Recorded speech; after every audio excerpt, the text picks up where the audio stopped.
Olá, pessoal, sou Matheus Carvalho e esse vídeo é para você, advogado, bacharel em Direito, que busca ser especialista na área. Então, vou te contar um pouquinho da minha história e da minha trajetória até chegar onde eu estou hoje na minha vida profissional. Eu, aos 11 anos de idade, perdi o meu pai, médico. Eu nunca tive ninguém na família vinculado à área jurídica.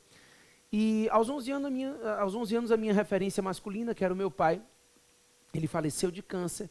E eu comecei a história por aqui porque foi o primeiro momento marcante na minha vida, ainda na infância, quando então eu tive que superar a primeira dificuldade emocional até buscar, inclusive, uma referência no que diz respeito à minha atividade profissional, qual o caminho que eu iria seguir. Aos 17 anos, próximo de decidir se eu iria, então, seguir a área jurídica, médica, eu comecei a verificar as minhas aptidões e comecei a entender, inclusive as escolas na época faziam aqueles testes de aptidão, né, para auxiliarem os alunos que estavam buscando aí a aprovação no vestibular. E eu cheguei à conclusão que eu sempre tive uma facilidade em ministrar aulas.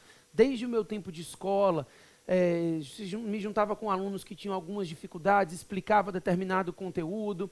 Enfim, sempre gostei de ser professor. Aos 17 ou 18, próximo do vestibular, era muito difícil escolher a área de pedagogia, muito difícil escolher a área de letras, que era a qual eu gostava mais, porque havia uma pressão social na ideia de que ou eu caminharia para a área do direito ou para a área da medicina.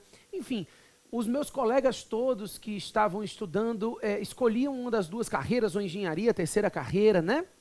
Carreiras que na época eram consideradas as carreiras de melhor escolha por aqueles que estavam preparados para elas. Enfim, eu acabei seguindo a área jurídica, dado o fato de que sempre tive um prazer maior no estudo das matérias humanas. História e geografia sempre foram as minhas preferidas, juntamente com o português, tanto gramática quanto literatura. E eu fui aprovado no vestibular na Universidade Federal da Bahia.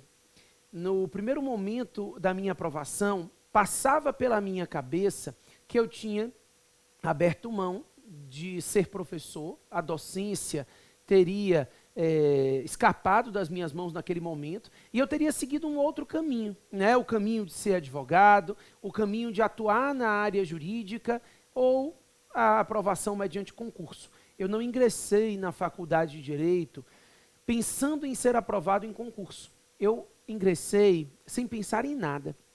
A verdade é que as decisões foram sendo tomadas ao longo da faculdade. Para vocês terem uma ideia, no primeiro ano de faculdade, eu ministrei aulas de inglês. Eu dava aula em alguns cursinhos aqui em Salvador, eu sou de Salvador, e eu ministrava aulas em alguns cursinhos, aulas de conversação, de gramática, cursos voltados para o ensino de inglês. Foi um ano, né? Então, o primeiro e o segundo semestre de faculdades, eu passava as noites, normalmente a partir das 5 da tarde até as 9 da noite, somente ministrando aulas de inglês. Isso acompanhava o que eu gostava de fazer, ao mesmo tempo me dava a possibilidade de ter uma remuneração, que na época para mim era assim algo fantástico, nada muito grande, pouca coisa acima de um salário mínimo à época, mas significava muita coisa para um adolescente de 18 anos que estava começando, né, a vida profissional. Aos 19, né, ao final desse primeiro ano de faculdade, eu comecei a sentir uma necessidade de optar pela minha área jurídica de fato, né? Então, o estágio começou a ser uma realidade com a qual eu precisaria conviver.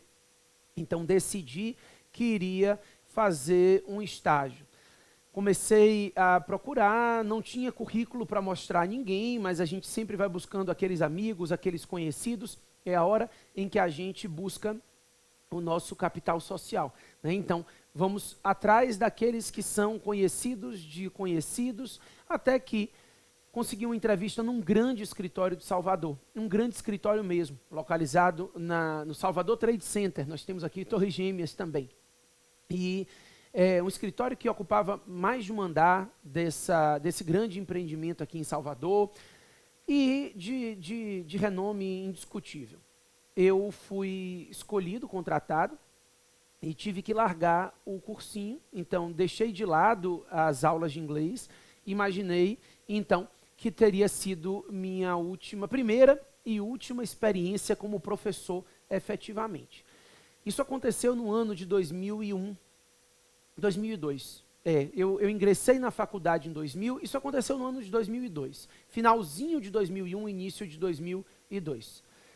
Nesse momento, eu atuei em 3 ou 4 áreas diferentes. Então, eu comecei a atuar na área trabalhista, depois na área ambiental do escritório, já que a advogada a qual eu estava vinculado, ela partiu para abrir esse espaço no escritório na área de ambiental.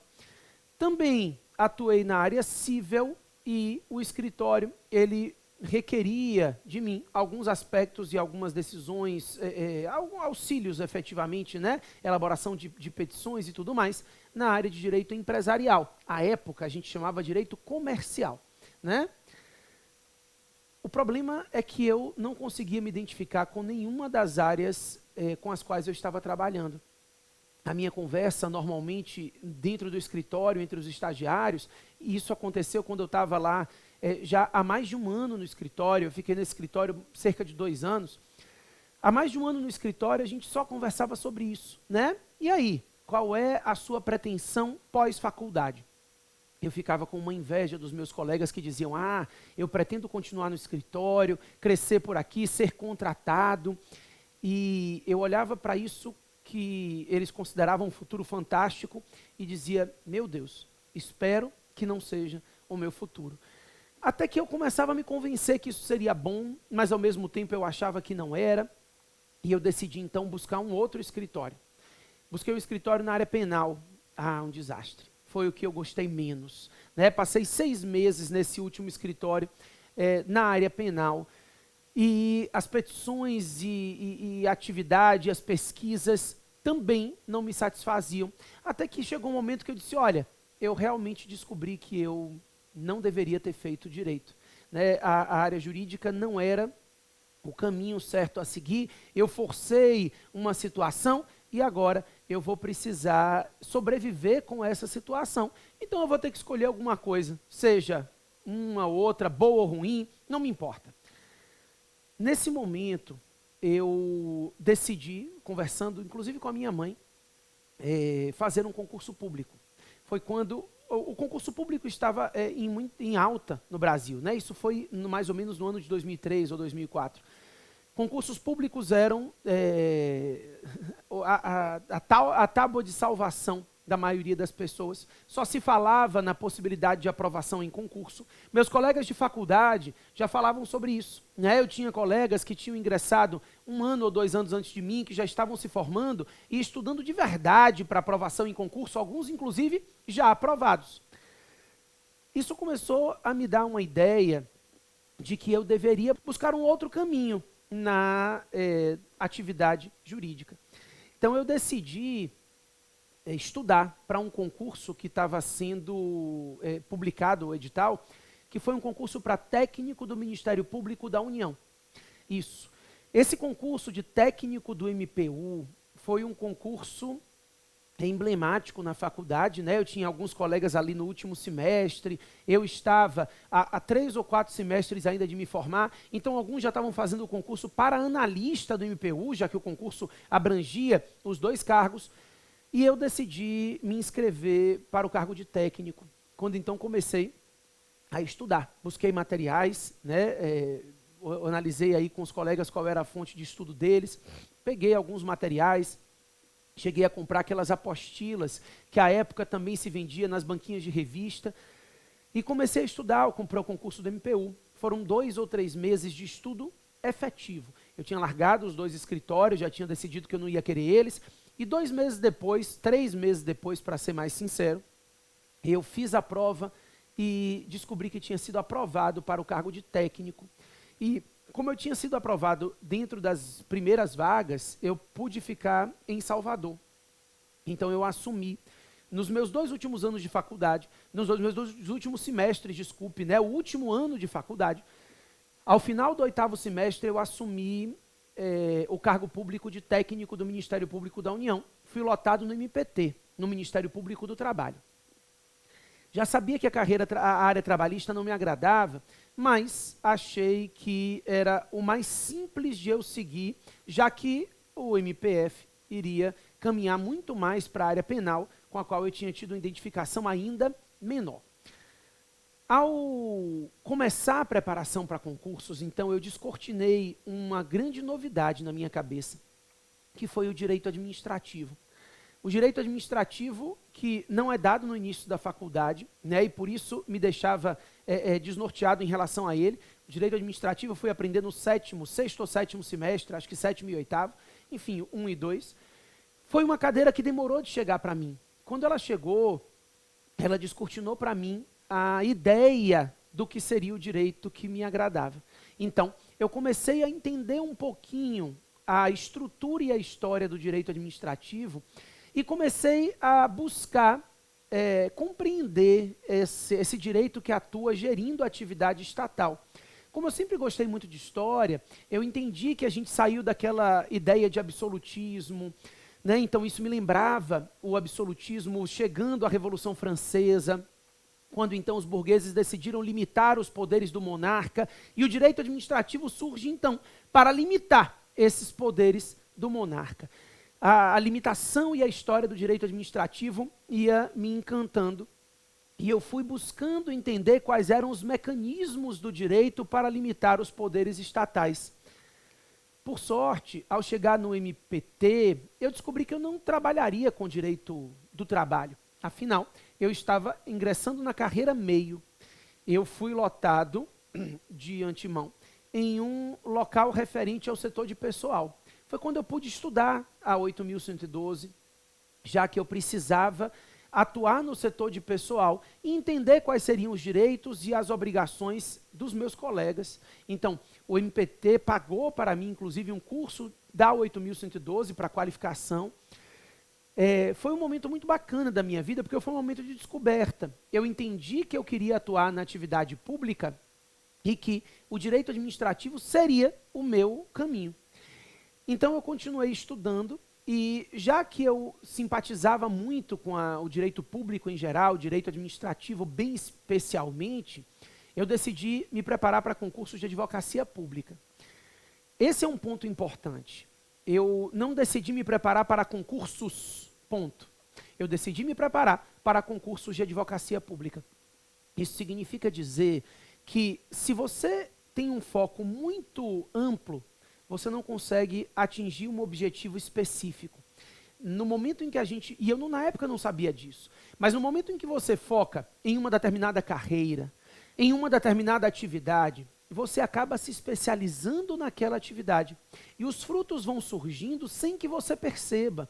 É isso que eu vou mostrar a vocês como aconteceu na minha carreira. Eu não tinha ideia do que eu estava fazendo. Eu decidi que eu queria ser advogado público. Eu não tinha noção de que se eu estivesse buscando uma especialização direta nessa área, né, voltado para constitucional, administrativo, tributário, enfim, se eu tivesse esse foco bem específico, isso me geraria outros frutos além da advocacia pública. Na minha cabeça, a meta era a advocacia pública. Até hoje eu vejo muitos alunos que estão estudando para concursos. Então os editais que saem, eles começam a fazer e eles acham que já que atiram para todo lado, em algum momento vão ganhar. Como se fosse uma promoção de revistinha, né? Quanto mais cupons eu mandar, mais chances eu tenho de ganhar. Não é assim. Na vida profissional da gente, nós não temos mais chances com base na quantidade, mas sim na qualidade e no foco. Então, eu decidi focar na busca pela carreira de advogado público. Eu fiz em 2005 para 2006, 2006 foi o ano que eu me formei, mas 2005, que foi o meu último ano de faculdade, eu já estava estudando e fazendo provas, né? Normalmente demora para chamarem, então eu já estava fazendo isso. Ao longo desse ano e meio, pelo menos, entre 2005 e o início de 2006, eu fiz aí cerca de 10 concursos, ou mais, acredito que mais. Me lembro muito de meu primeiro concurso de advocacia pública, que foi a Procuradoria do Estado de Sergipe, que a gente saiu de carro, eu e um amigo meu, estávamos fazendo a mesma coisa, saímos de carro, fomos fazer a prova em Aracaju, eu voltei e eu descobri que eu não estava nem um pouco preparado, né? A minha nota foi muito baixa, obviamente era a minha primeira prova, e eu decidi então focar ainda mais e descobrir o que é que eu tinha errado. Depois se seguiram outros concursos, eu fiz a Procuradoria do Estado do Pará, eu fiz a Procuradoria do Estado do Mato Grosso e eu fiz a prova de Procuradoria do Estado de Goiás, quando eu fui aprovado na primeira fase. Então, de novo, eu disse, olha, agora eu estou no caminho certo. No final do ano de 2005, eu já tinha feito, além desse concurso de Procuradoria do Estado de Goiás, em que eu estava aí passando para as fases seguintes, concurso para a AGU, Procuradoria Federal e Procurador da Fazenda Nacional, PFN. O da AGU e o da Procuradoria Federal, eu já tinha sido reprovado. O da AGU eu fui reprovado na primeira fase, o da Procuradoria Federal eu fui reprovado na segunda fase. Fiz a prova da segunda fase, a prova discursiva do concurso da PFN, ou da Procuradoria do Estado de Goiás, e fui aprovado para a prova oral. Não sabia onde parar, meu Deus do céu, prova oral, que desespero. E eu fui aprovado na prova oral, entre os primeiros colocados, e assumi a Procuradoria do Estado de Goiás, assim, um mês após a minha formatura. Eu tive que me formar mais cedo, não fiz festa de formatura. Peguei o meu diploma, consegui pegar lá a comprovação de aprovação na OAB, ainda não a carteirinha, e com isso eu assumi a Procuradoria do Estado de Goiás. Não estava satisfeito porque eu não queria morar a minha vida inteira fora da minha cidade natal. Goiânia é uma cidade maravilhosa, tá? Assim, eu fiz grandes amigos e até hoje eu tenho um carinho tão especial por essa cidade que me acolheu. Mas eu queria voltar para casa. Então eu continuei me preparando, fiz um concurso para a Procuradoria da Fazenda Nacional e passei na primeira e na segunda fase, que foram juntas, né? Era assim, prova sábado e domingo o dia inteiro. Eu achei que tinha me saído mal e eu fui aprovado. No ano seguinte eu fui nomeado para a PFN, consegui, já que não tinha vagas em Salvador, consegui manter a minha lotação em Goiânia, cidade já do meu coração, e fiquei até conseguir uma remoção para Ilhéus, mais próximo a Salvador, e depois fui para Salvador. Paralelamente a isso, eu comecei a minha docência, eu comecei a dar aulas de direito administrativo em Goiânia, cidade que me abriu todas as portas. No início da carreira de procurador do Estado, um colega procurou saber quem tinha interesse em dar aulas de direito administrativo e esse estalo surgiu e eu nunca tinha imaginado que eu ia ter essa oportunidade de novo. Eu disse, experiência em sala de aula, eu disse, aulas de inglês. Não tem problema, vamos tentar. Eu comecei dando aulas em um cursinho para concursos de nível médio. As aulas começaram ruins, né? A gente vai melhorando, e elas foram melhorando ao longo do tempo. No início, eu só ministrava aulas sobre licitações e servidores públicos, a 8.112, que eu tinha estudado tanto quando estava no MPU. Depois, eu comecei a dar aula das outras matérias de direito administrativo, e em um ano eu tinha sido escolhido e chamado, convocado para fazer um teste numa faculdade, a Unianhanguera, uma grande faculdade em Goiânia. Fui selecionado. E ao mesmo tempo que eu dava aulas nesse cursinho, eu fui convidado para um outro cursinho e comecei a ministrar aulas na faculdade, na graduação. Me descobri, a advocacia pública passou a ser uma coisa muito prazerosa e uma fonte de estudos também para as minhas aulas. Então, eu nunca imaginei que duas atividades casassem tão bem. Eu adorava ser advogado público, eu adoro ser advogado público, mas eu estou falando ali à época, e eu, então, comecei a atuar no âmbito do direito administrativo. Quando eu ingressei na PFN, eu tive uma parada um pouquinho triste, porque eu abri mão da atividade no direito administrativo, já que eu ingressava numa carreira fiscal e tributária.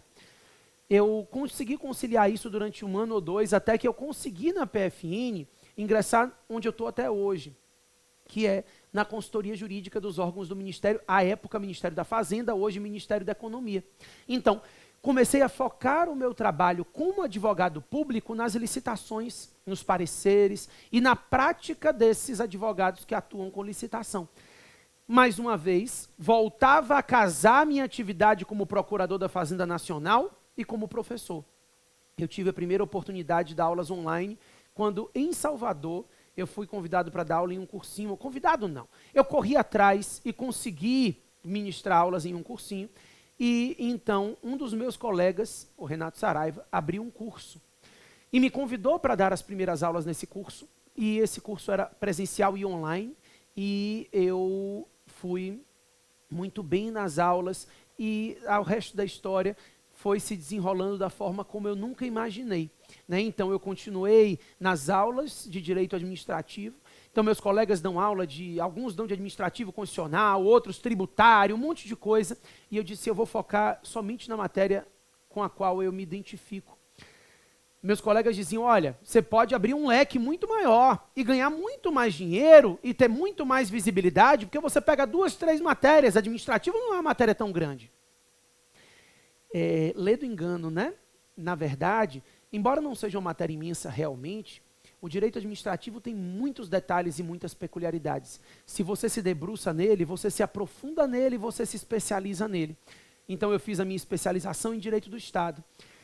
E comecei a atuar somente com direito administrativo, tanto como advogado público, quanto nas aulas que eu ministrava agora na maioria dos cursos online. Em um determinado momento, eu lancei um livro voltado para a segunda fase da OAB, e eu trabalhava muito com os alunos de OAB, quando então eu fui chamado, e nesse caso eu fui chamado mesmo, pelo dono da editora Juspodium, isso faz 9 anos agora, e ele disse, olha, vamos lançar um manual de direito administrativo. A gente precisa de um manual de direito administrativo que seja o carro-chefe da editora. Eu nunca tinha imaginado me sentar para escrever um livro grande, denso, aprofundado, mas eu disse, eu vou assumir e vou aceitar esse desafio. Passei 1 ano escrevendo o manual, que hoje está na sua 8ª edição, e graças a Deus, sucesso de venda. Na época, eu não tinha também, mais uma vez, noção do que isso ensejaria na minha carreira. Então, daquele professor que atuava na OAB, pura e simplesmente, muito feliz com essa atividade, até hoje eu dou aula para alunos de OAB, exame de ordem, tenho muito orgulho de ajudar os bacharéis a se tornarem advogados, não tenho nenhum tipo de depreciação em relação a esse tipo de professor, eu realmente sou feliz nessa atividade, mas eu abri um pouco agora o leque. Na minha área de atuação, somente no direito administrativo, eu comecei a ser convidado para aulas de concursos mais densos e para coordenar pós-graduações. No ano de 2018, eu cheguei à conclusão de que eu precisava, pouco tempo atrás, que eu precisava melhorar a minha vida acadêmica. Então, eu não parei, porque a gente não pode desistir num primeiro momento ou achar que já está satisfatório o seu desempenho em determinado momento. A gente sempre busca melhorar. Em 2018, eu ingressei no mestrado na Universidade Católica de Salvador, e eu me tornei mestre no início de 2020, e ingressei em um doutorado em São Paulo. Então, estou aqui na trajetória do doutorado em Direito. Paralelamente a isso, a minha vida profissional se desenrola como professor de cursinho, como professor e coordenador de pós-graduações e como professor em cursos de capacitação em todo o Brasil.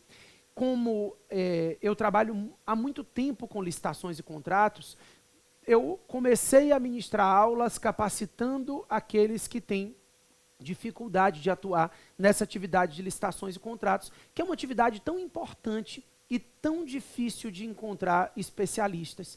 Aqui em Salvador, por exemplo, é muito difícil encontrar advogados especializados na área do direito administrativo. Aquele foco que eu estava falando, para os advogados privados em direito administrativo é muito raro.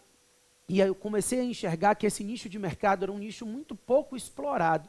E atuar nesses cursos de capacitação, não só para os gestores públicos, mas também para os advogados, que estejam buscando aquele norte que eu tive por acaso e que precisam desse norte para escolher a área de atuação e para definir se o direito administrativo ou qualquer outro ramo do direito vai ser a sua área de atuação. e eu tento mostrar a eles que o direito administrativo é a área menos saturada para os advogados privados.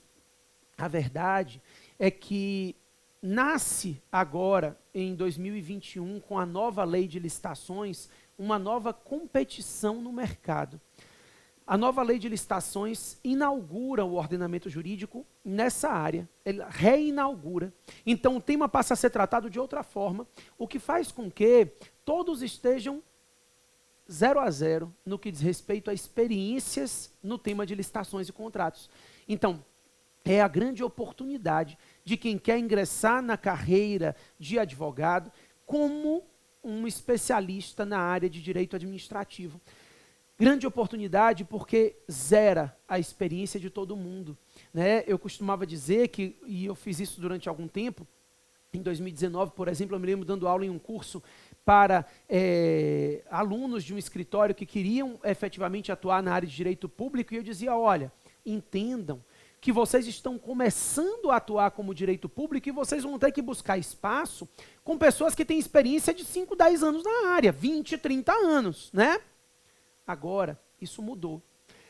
Ninguém tem experiência no novo sistema de licitações e contratos. A nova lei, ela coloca todo mundo igualado, ela zera a experiência de todo mundo. E essa é a oportunidade de quem está tentando começar. E é isso que eu venho dizendo desde o final do ano passado, quando a gente viu que a lei seria aprovada.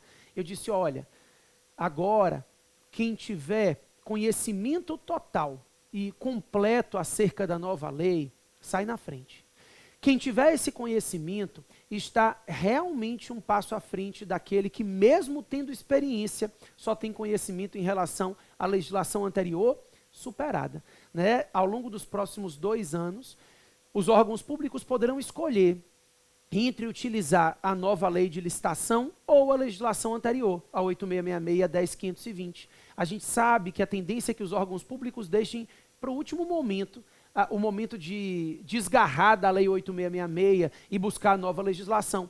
Então, são 2 anos para se preparar e entender, passo a passo, tudo o que a nova legislação pode trazer para você, principalmente fazendo o comparativo com a legislação vigente atualmente. Hoje nós temos as 2 leis vigentes, né? Quer dizer, a lei nova de licitações já será vigente assim que for aprovada, sancionada pelo presidente da República, o que a gente imagina que aconteça agora, no iniciozinho desse ano de 2021, e ela vai conviver concomitantemente com a legislação anterior, dado o fato de que os gestores públicos ao longo desses próximos 2 anos poderão optar entre fazerem procedimentos licitatórios nos moldes da legislação anterior, a 8666, a 10520 e a 12462, ou se valer da nova lei de licitações.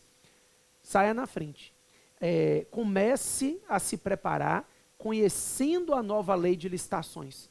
A melhor forma de você ser especialista em uma área é você entrar quando ela está surgindo, né? E o novo sistema de licitações inaugura essa possibilidade para você. Então a gente costuma dizer que é aquele mar azul, né? Você entra no mar pouco concorrido, porque são poucos aqueles que estão preparados para enfrentar a nova legislação. Então é por isso que eu contei um pouquinho da minha história, mostrando a vocês como cada desafio que eu passava fez com que eu chegasse no que eu buscava, e eu nem sabia que eu estava buscando dessa forma, mas hoje eu sou advogado público, eu sou autor do meu manual de direito administrativo e muito feliz com ele, e eu sou professor e coordenador de pós-graduações, além do professor de cursinho, que eu sempre fui e sempre gostei de ser, né, onde eu posso exercer a minha didática também. Enfim, se você busca se tornar um especialista na área, você precisa focar em uma área que tenha novidades e uma área que traga para você uma nova estruturação de sistema, para que você não precise competir com aqueles que têm uma grande experiência no tema. Licitações e contratos é essa área no momento. Atualmente, aqueles que têm experiência na norma geral de licitações, aqueles que têm vão ter que buscar se especializar e conhecer a nova legislação juntamente com você. Está todo mundo no mesmo patamar e essa é a sua oportunidade de correr atrás disso, tá? Então, essa foi um pouquinho da minha história para você entender como que a gente vai galgando cada um das etapas da nossa vida e das conquistas, né? Ninguém é melhor do que ninguém, as conquistas elas vão sendo efetivadas, os espaços vão sendo conquistados e cada um de nós pode conquistar seu espaço. Tá bom, pessoal? A gente vai se encontrando aqui, contem comigo. Eu vou sempre estar falando um pouquinho de cada um dos pontos que eu considero relevantes nessa trajetória de vocês. Depois eu vou gravar um novo vídeo explicando um pouco quais são as dificuldades da trajetória de um jovem advogado que decide optar pelo direito administrativo e assim por diante. Valeu!